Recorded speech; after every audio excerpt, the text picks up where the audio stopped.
And we are live. Welcome, mystery and thriller fans. I'm your on-air host, Sara DiVello, and I am thrilled to be launching my mystery and thriller maven series today in collaboration with my favorite bookstore, Murder by the Book, kicking off with #1 New York Times bestselling author Maureen Johnson, who's here to tell us all about her red-hot new book, The Box in the Woods. Maureen, welcome to Mystery and Thriller Mavens. Tell us about your book. Sure. Thank you for having. Hold on. Let me just grab one from the pile back here. That way I'll still have one in my hands. I'll just put it there.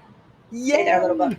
So this is a standalone young adult mystery, although adults can and frequently do read YA and are welcome to. The detective in this story is named Stevie Bell, who I introduced in a series called the Truly Devious series. You don't need to have read it to read this. This is a separate case. And it takes place in the summer. And Stevie, who has established herself in the Truly Devious case, gets a note from a man who has recently purchased a camp, a summer camp called Camp Sunny Pines that used to be called Camp Wonder Falls. And this camp and the town of Barlow's Corners, Massachusetts, was the scene of an infamous 1978 quadruple homicide, in which 4 camp counselors were killed, and some of them were found in the box in the woods. And it's never been solved, and he wants to make a true crime show about it and thinks that having Stevie involved would be kind of a good gimmick, good publicity, and invites her to come to the camp and help investigate it and make a show about it and maybe solve the case. And so Stevie travels with some of her friends to Barlow Corners, Massachusetts. They become camp counselors and try to figure out what happened in 1978. But in doing so, some bad things happen. Dun, dun, dun. I love it. Well, I can't wait to get into every single dirty detail. But first, I just want to welcome everyone who's watching on Facebook, everyone who's watching on YouTube, everyone who's watching everywhere. Hi, everybody. If you've been here before, you know how it works. And if you're new, welcome. We're thrilled to have you. Here's how it works. Every Tuesday, I'm going to give you 2 featured authors, and you get to ask them anything. This is a collaborative conversation. This is your time to ask this extraordinary #1 New York Times bestselling author anything you want about her writing process, about her books, about her knowledge of the classic murder mystery, about true crime, about anything that's hanging out in your brain. Get it going in the comments. That's what we're here for. And I see they're already starting. This is fantastic. Gail saying happy inaugural, Sarah. Gail, top community member there. Great to have you. Welcome back. Leslie from Canada is saying hello. I should try to do a Canadian accent better. Hello. Welcome, Hello. everybody. Hello. Gail is saying how perfect for your first interview. It's pouring rain here in Massachusetts. Yes, Boston girl here. I spend some time in the Berkshires because I teach at Kripalu Yoga Center. So that is familiar stomping grounds to me. I was so excited when I got to that part of the book, and I was like, yes, my stomping grounds. Christina Powers, Bookstagrammer extraordinaire, saying, hi, Sarah. Hey, Christina, good to have you back, girl. Carol saying, looking forward to reading this book. I've read all of the others and love them. Carol, clearly you're in the right place. Tell us what you love about them in the comments. Let's get it going. So I am one of those adults who has not read Harry Potter, has not read a YA since Harry Potter. And you guys, I'm loving this book. I can totally relate, even though I'm technically old enough to be Stevie's mom. It is so funny. And I'm a true crime junkie. Who else is a true crime junkie? Hands up yes, Maureen. And so I love the true crime angle. I love to watch Stevie unraveling this. And I love that we're flashing back in time to 1978 and actually unraveling this mystery, then flashing forward 30 years to 40 years to math's clearly not my strong suit, to see how they're doing it now. So Maureen, how was that to write those two very different time frames? So all of the cases Stevie works on are cold cases that take place in other time periods. The Truly Devious case took place in the 30s, so this one's much more recent. I love writing those sections. They're probably my favorite parts to write. Why are they your favorites? I don't know. I don't know. I think it just very, very much appeals to me, writing those sections. Possibly because those are actually the places where I'm laying down all the clues and the I'm really giving you I'm setting up the scene. I'm putting the pieces down I'm setting up a playing field. But I also do like to work in historical periods. And 1978 doesn't. It both isn't. It's not like we're writing in the 1700s. This is a time period that is very accessible. Yes. But it's far enough. Yeah. But it's definitely close enough that there are a lot of people who were present at the time who are present now. Yes, I'm one of them. I was present in 1978 and I am present now. And it seems both very long ago and very recent, but I love how you capture sort of, and I think you described it as free and loose a couple different times. I love that. And the music and the songs on the cassette player that they're listening to by the campfire. It's so fun to go back to those 70s of vibes. Leslie's saying nothing like a creepy camp experience, and loved the part about the nutshell studies. So why a creepy camp experience, and how was that for you to write, Maureen? Well, the Truly Diva series takes place at a school. It takes place at Ellingham Academy, and the story kind of ends at the end of the school year. So I had the summer, so I was thinking, okay, she's going to get involved in a case over the summer. And you also, when you write teenage characters, in order to get them somewhere, you need to have them in a place that makes sense.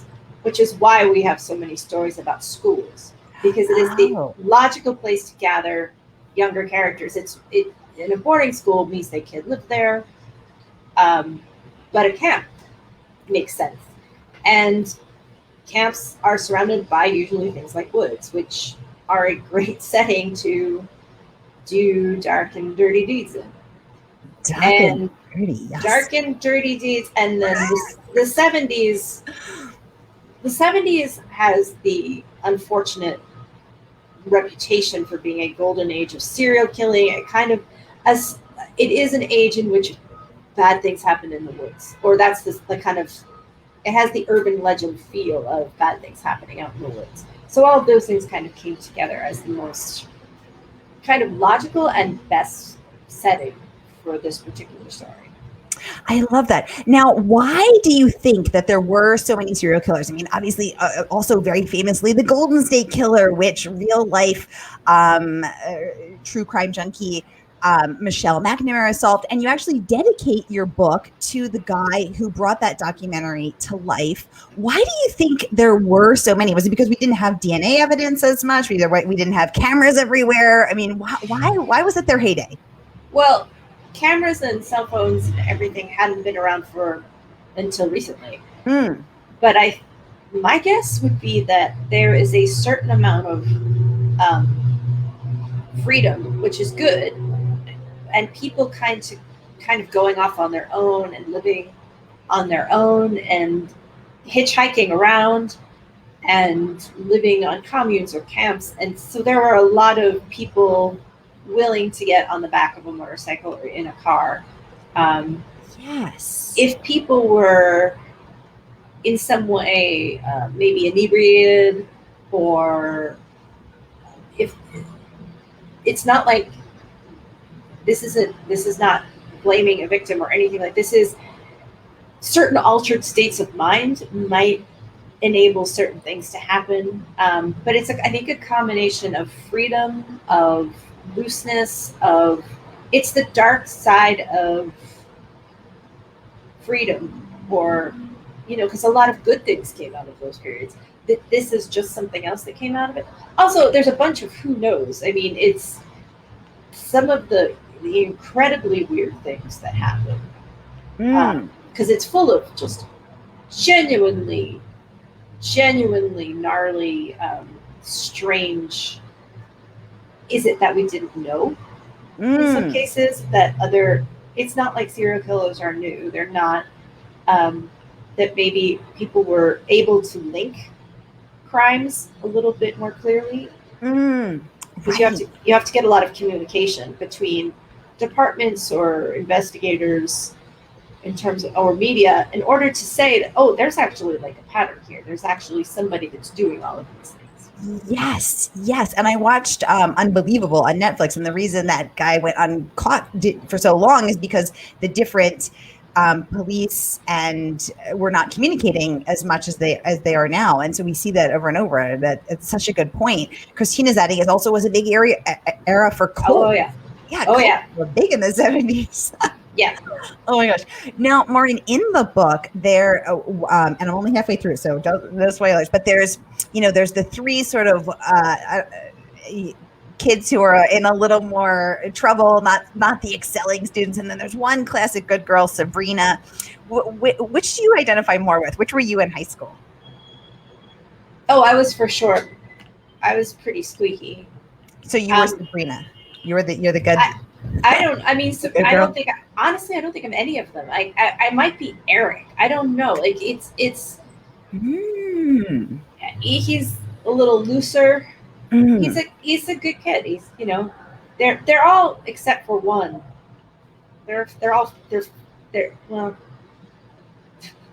I guess it depends on how you look at it. There's a lot of stories going on. There's a lot going on beneath the surface about what's actually happened in Barlow Corners. Yes, indeed, in Barlow Corners. Now, how is that to write for you? Was it? I mean, do you have is it like a beautiful mind in there in your office? Are you just covered with all the layers because it's so intricately plotted? I mean, how did you hold that in your brain? How'd you plot it out? If you plot, I can't imagine that you pants this. I mean, do you? Oh no, this is it. All the mysteries are meticulously. I don't even start them until I have all the crime and the details and everything completely worked out. Then I begin. Okay, walk us through that. Do you write it out on giant sheets of Post-it paper? Are you doing it on your computer? Walk us through your process. It's a little bit of everything. There isn't really one. It's just that in order to develop the crime, it's kind of I collect up a bunch of thoughts, like what kind of thing I'm looking for. I really start with why before I do how or who. So I think a lot about the why.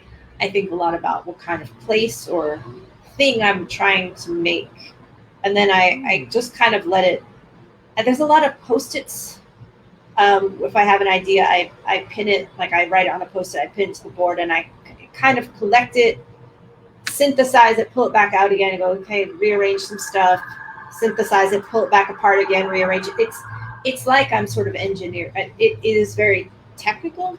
I really engineer these bits together. Then I can start to color once I have the framework. I'm like, okay, now I'm starting to see the shape of this thing. Perfect. And how long does it take you to engineer that before you start to color it in? A couple months. Mm-hmm. And how long does it take you start to finish? About a year for each one.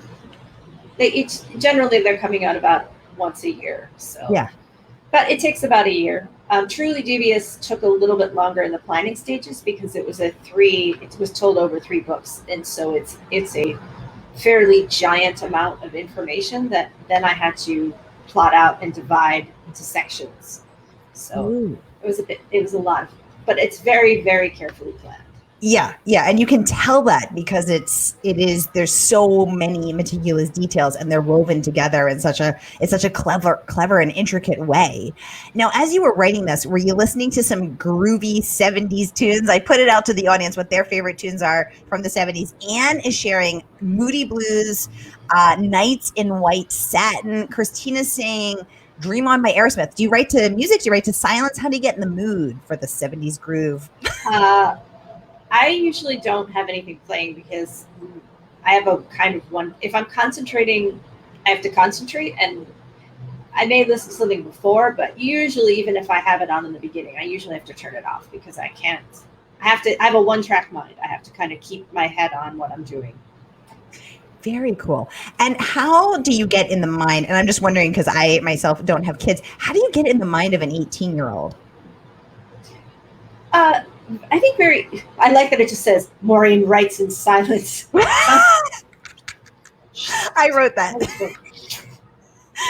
Maureen writes in a tomb of utter silence. I'll tell you though, some of the best places to write are the super quiet blank. Because a lot of people are like, oh, I need a beautiful. I'm like, no, like a complete blank library carrel in a blank wall is sometimes your best friend.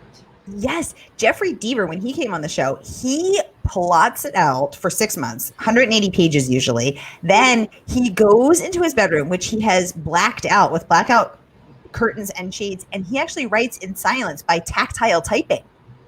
Oh, so he can't even see what he's typing? No, that's how he writes, completely in silence and blind.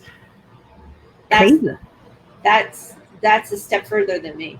I also need silence. I'm easily distracted. That's the thing, is that I used to sometimes be able to. I just saw Hall & Oates come up. I just like that. I just occasionally sing things like Hall & Oates. That's Gail sharing that's her favorite 70s tune. Man Eater for the win. I love to jam to that song. There's a lot of Fleetwood Mac. There's a lot of Fleetwood Mac and a lot of Led Zeppelin. Yes. And at the pivotal scene, the murder scene, that's actually how Sabrina realizes that oh my gosh, I'm blanking on this. Eric has been gone for too long, because 4 songs have gone by, and that's 10 minutes, because she knows the tape so well. And so I loved that detail. It's a very dramatic song too. It really is. Anyone else remember when that Fleetwood Mac song just went viral during the pandemic, with that dude skateboarding along, chugging cran raz? Playing Dreams. Yeah. Just Dreams. Oh my gosh. Maureen, what's your favorite scene in the book? Let us know, so that when we get to it, we know that's your fave. I can't, because it would be a spoiler, so I can't do it. About how far into it is it? Give us a hint, so we know when we get to it. It's quite near the end. Okay. All right. That's the reason I can't, because I would actually just be saying what it was. Ooh, okay. So one of the many things that I'm loving about this book is you are very funny, which Kirkus also said, so we know it's true, because the praise from Kirkus don't come cheap. So, Maureen, how do you be funny on the page? Do you think you're funny? Do people tell you you're funny? What's the secret of the humor? Fill us in. I'm hilarious. You are hilarious. Do you crack yourself up when you're writing? No. Okay. I just sound like me. So if people think that's funny, but I just sound like me. I think you're very funny. So I just popped it up. I'm just going to pop it up briefly so it doesn't take up our whole faces. But Kirkus raved that I did like that we were sort of peering over it. Yeah, you know what? I'll pop it back up. Johnson's, think tall, Maureen, sit tall. Johnson's hallmark, charming humor and lovable characters provide a robust foundation for another cracking mystery, this time ingeniously working with summer camp and locked room mystery tropes. Now, you are yourself an expert in classic mystery tropes. Where are you a lifelong reader? Are you a studier? Give us the scoop on that. I have been, yes, since I was a little kid. Yeah.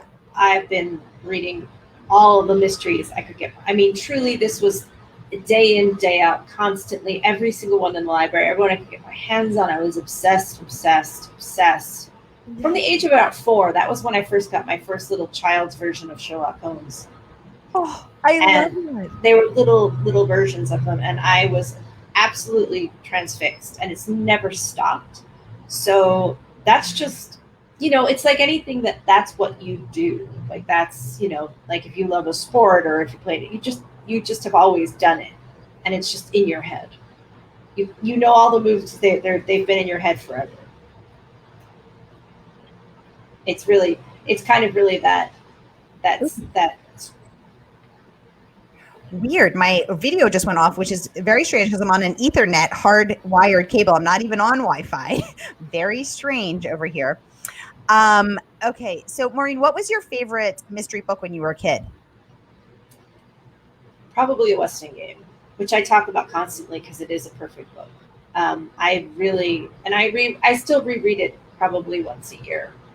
Wow. So that's the one is that the only one you reread, or do you go back to others as well? I reread all kinds. Yeah, I reread things constantly. I'm more of a rereader sometimes than I'm a reader. I just kind of, but The Westing Game I was so obsessed with it.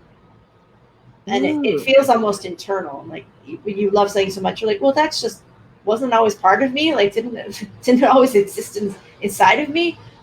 That's how The Westing Game and Turtle were.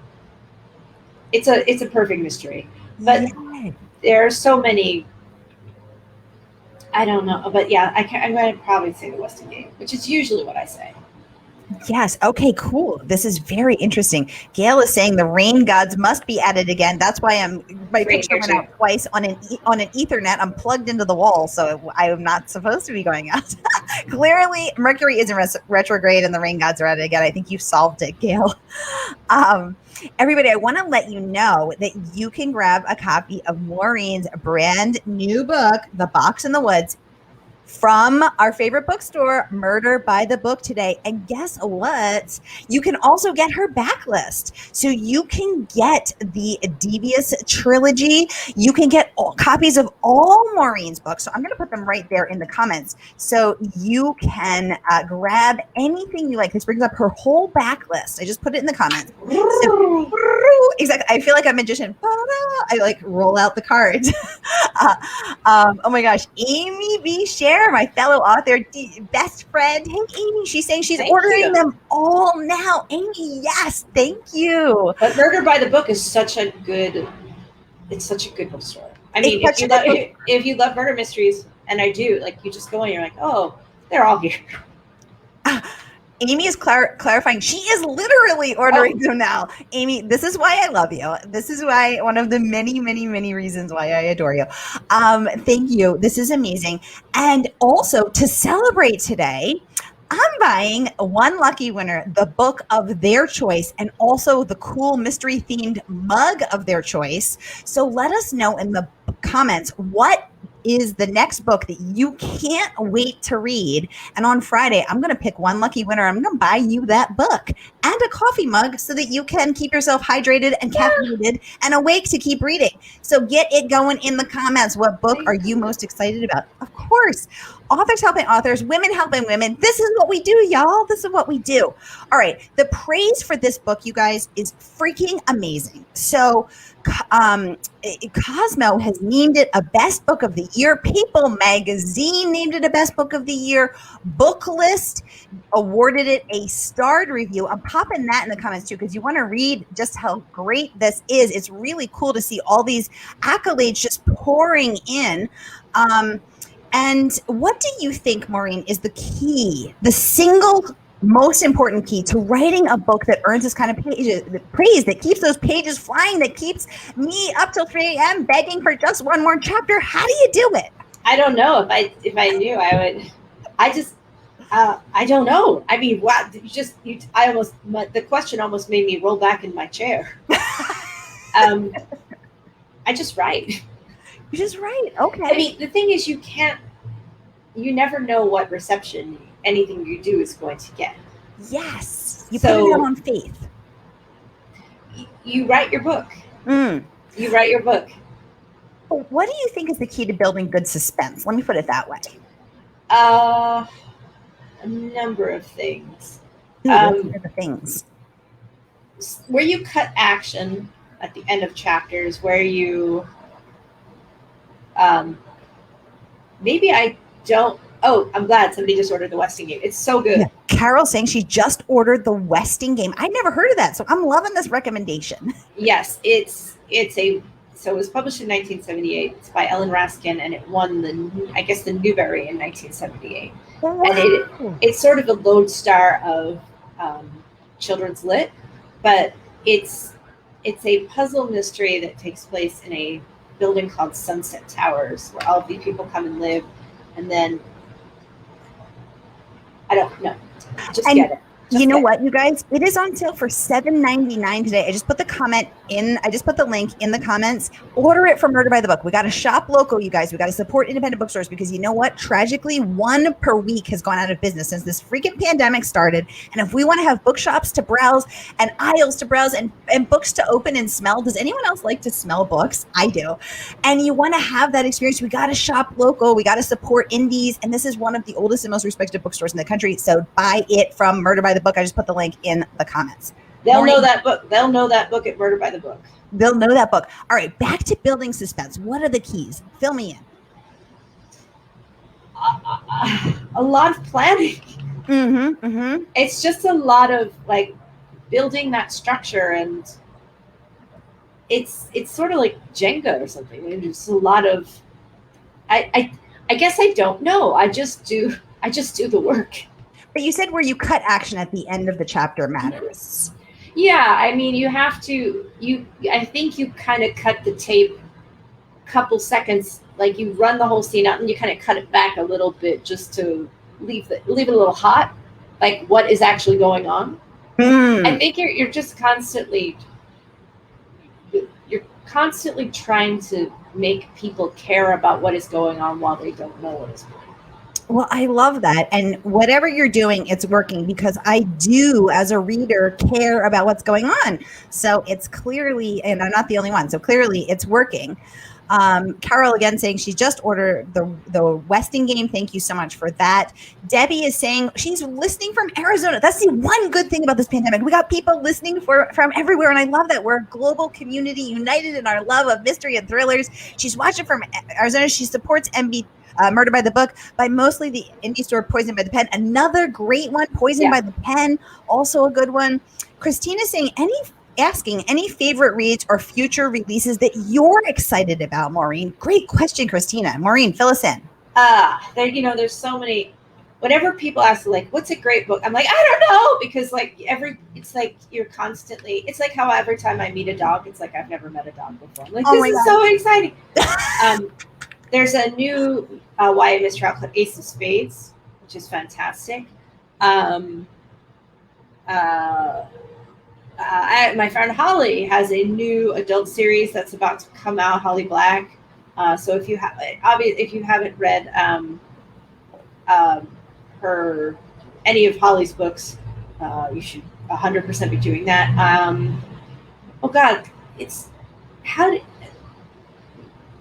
It's like you're at a buffet, and it's like so much. It's the endless shrimp. It's endless shrimp.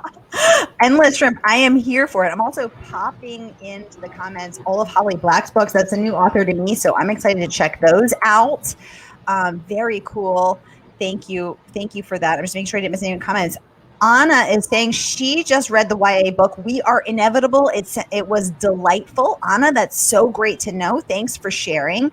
Dana is sharing that she supports her local indie, One More Page Books in Virginia. She says she loved Maureen's stories that starts with The Name of the Star. Will there be any more in that series? Yes, and I know I keep saying that. There was a technical reason why that got held up, but the answer is yes. Do I know when yet? I don't, but I constantly am working on the problem. Very cool. Christina saying that Ace of Spades is also fantastic. Christina, thank you for that recommendation. And you guys, I love hearing how you're supporting all your local bookstores. Yeah. This is so awesome. We're going to do it, you guys. We're going to save indie bookstores. Yay. Anna is saying that from this chat, she would like to read The Box in the Woods. It sounds exactly like her 70s cup of tea. Anna, you're making my day. Thank you so much. That's amazing.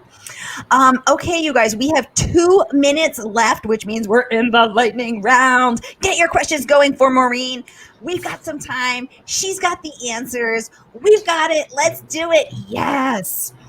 Side note, Maureen, I'm loving this orange flowy thing you're wearing. Very 70s, very fabulous. Tell us about that. Is this your fave?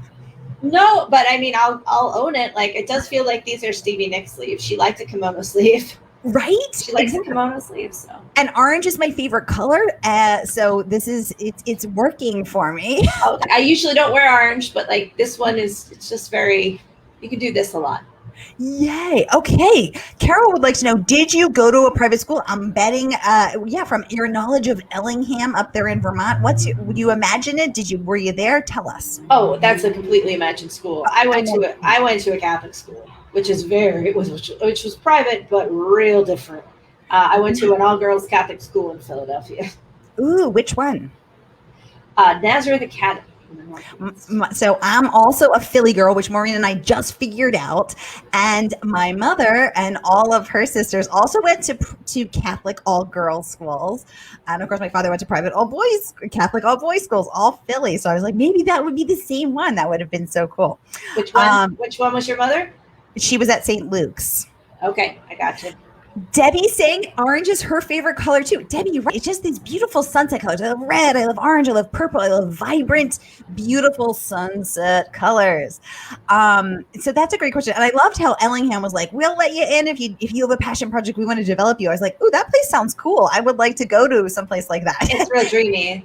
It's very dreamy. Yes, exactly. Kind of sounds like the high school equivalent of Hampshire College. Like, just come on in. Yeah. We're going to like let you freeform out there in Western Massachusetts, you know? Yeah. I love that. Maureen, what's one thing that, another question before I get to my question. Anne is saying that every time she watches a book talk, she adds more books to her shelf. She loves Murder by the Book. They helped her stay sane during 2020. And you're awesome. Yay. I love hearing that. And Nisa joining us from South Carolina. Welcome. Top community member there. Thanks for coming over with me. Good to see you over here. It's been, I love my mystery and thriller people. They're the best. So it's so good to see you. And it's so great to meet some new people. This is awesome. Maureen, what's one thing that you would like to have people feel, learn, experience, walk away from when they leave the world of Stevie and The Box in the Woods? I love really classic detective mysteries, really. Yes. So these are very much on the model. They are classic mystery models. They are puzzles. They are puzzle mysteries. So the clues are all there. It's all there. It's there. You can solve this. I like mysteries that invite readers to play the game and play the game fairly, and it's there. So you can solve it. Yes. So that's a particular topic that is of special interest to me. So I'm wondering how, from a craft perspective, how you roll that ball down the middle. So you don't want people on page 2 going, it's the butler, but you don't want people to get to page 300 and say, there was a butler. Like, do you get that feedback from beta readers, or how do you know that you're playing the game? And I liked how you said fairly, not giving it away too soon, but not making it too easy either. I have no beta readers. Okay, so how do you figure it out? I do it because I do it very slowly. There's a lot. It's a lot of planning. It really is a lot of planning. A lot of planning and testing. It's like an engineering project. A lot of planning and testing. A lot of planning and testing. I love it. Anissa is saying she's late because she was at summer school. Yay. Thank you, educators. Thank you for that. That's wonderful. Gail saying it sounds intriguing. Gail, I agree. Well, I want to thank everyone for joining us here today on our inaugural kickoff of Mystery and Thriller Ravens, which is the incarnation 2.0 of my Mighty Mystery series in collaboration with Murder by the Book. Tell me what book you're most excited to read next in the comments, and I'm going to pick one lucky winner on Friday and buy you a book and the mug of your choice. So if you're not watching live, that's okay. People have lives, people have work. We get it. So you have till Friday. Get it going. Maureen Johnson, #1 New York Times bestseller. Thank you for coming on the show today to tell us about The Box in the Woods, to spill the tea, as the cool kids say. Give us the scoop, give us the skitty. Share all that you have done to put into this book. It's been such a joy talking to you. This has been awesome. And coming up at 4, I have Laura Littman. Wow, so we'll see y'all then. Gail saying congrats. 1 down and hundreds to go. Yes, another 100. Gail, let's do this. Buckle in. It's going to be a good ride. Carol saying thanks so much and keep writing, Maureen. We know she will. We're going to let her go so she can get back to her tomb of silence, where she's going to be pounding out the next in the series. There she is. You could just see the silent. You can see the wheels turning, the brilliance emanating. Dana is saying, this has been an awesome interview and she wants to read this book. Yes, Dana, yes. Do it. That is awesome. Gail is saying, thank you, Maureen. Thank you. Christina is saying, thank you. Anissa is saying, thank you. You guys are the best. This has been awesome. Thank you so much. And I will see you next time right here on Mystery and Thriller Mavens. Have a great day, everybody. Thank you. Okay.